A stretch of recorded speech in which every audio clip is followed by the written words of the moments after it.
So you weren't even allowed to have a bike. No, we were not allowed to have bikes in our communities. No rubber tires, no air in your tires. Those were two things that a bike has that we would not have been allowed to.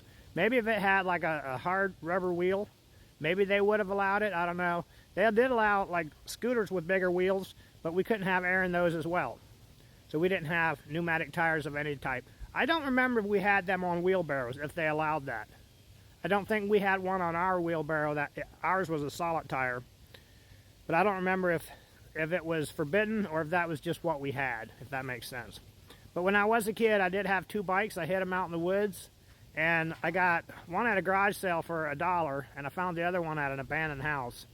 And it was all rusted up, and I oiled it up and made it work, and had to get the chains back on it. And it was a girl's bike, but I didn't care. It was the best thing I had.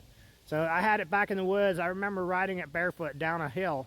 There was a road back there by the woods, and I came down this road around the corner, and I tipped this thing and almost went into the creek.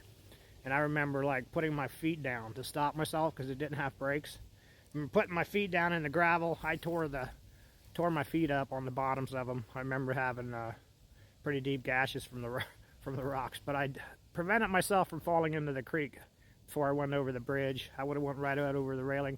I was hitting some ruts, and I couldn't turn, and this thing was just a rusty old bike. I didn't have much experience riding it.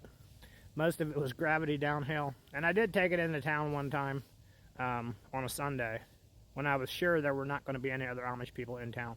God bless y'all. Stay safe.